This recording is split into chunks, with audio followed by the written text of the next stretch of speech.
rolling? Yes. The red light is on. Howdy, everybody. Hope you're doing well. Beautiful day today. Welcome to week 3. So does anybody have any questions about anything, even a silly question?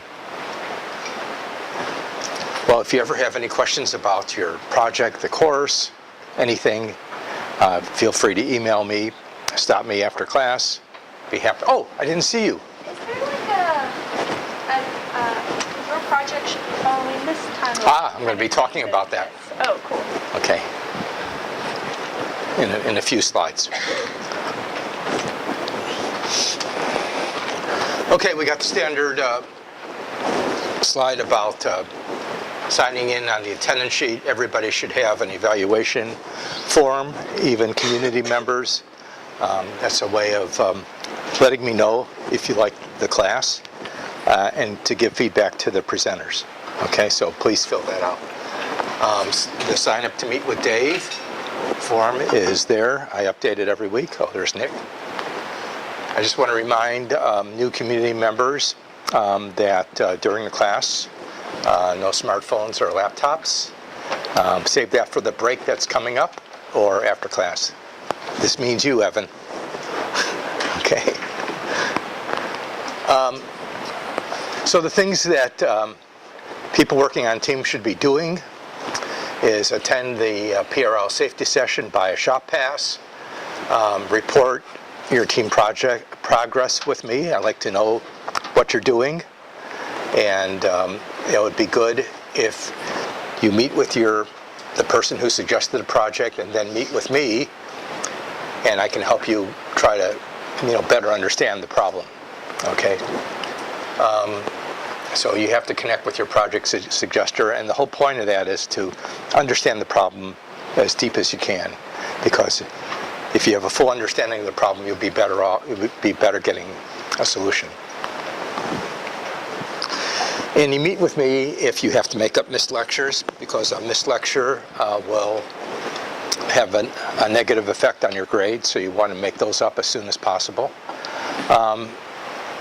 I have my own perspective on these projects, and I'm willing to share that with you, but feel free not to do exactly what I'm not going to tell you what to do, okay? I'm going to give you maybe some additional information which you can use to come up with your solution. So it should be your creative juices that go into that. So I'm here to help you get the best grade you can, make sure that this is an excellent team experience for you, and come up with a really good functional prototype at the end. And of course your reward is a chocolate chip cookie. Okay, so what could be better? So nobody got this question right from last Thursday. What is half the boiling point of water? Well, everybody knows the boiling point of water is 100 degrees Celsius or 212 Fahrenheit.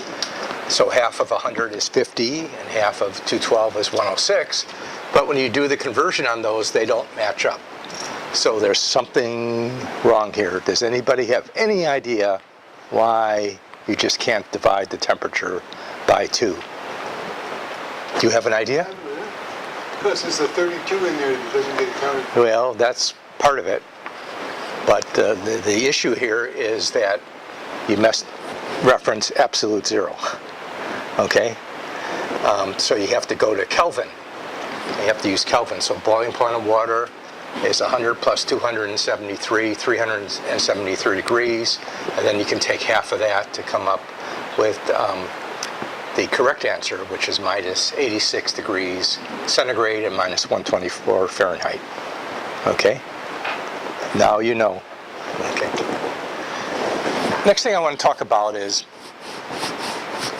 judging others. And I was thinking about this a couple weeks ago, and I sort of mentioned about people's attributes. So everybody has these attributes. We have race, religion, gender identity, skin color, all these other things. In addition, we have medical status, immigration status, employment status. Maybe you're a celebrity, maybe you're not. So these are attributes we have, and I think people judge others by these attributes, whether it's good or bad or whatever. So they have their own idea of how to rate these attributes. And that sort of comes into play when talking about Dr. Martin Luther King, and that was yesterday. And I know all the students, none of you were around when Martin Luther King was around, but I was. And but for me, it didn't have a whole lot of meaning because I wasn't the major group affected by this, and I was sort of immature at the time. So, but I want to sort of analyze his one sentence. I have a dream that my 4 little children will one day live in a nation where they will not be judged by the color of their skin, by the content of their character. So, in my engineering way of analyzing things, so he says, I have a dream. So this is something that isn't happening now, but may happen in the future, something that he wants to happen. And he's talking about his 4 little children. Now, do you think Martin Luther King is so selfish that he wants something just for his 4 little children? No. He's using it as an analogy for everybody, okay? You got that? And so that everybody will live in a nation where they will not be judged by the color of their skin.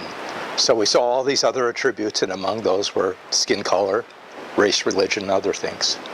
But the important thing in his mind is that people should be judged only by the content of their character. And that's really important. So to put aside all the other attributes as best you can and judge people by their character.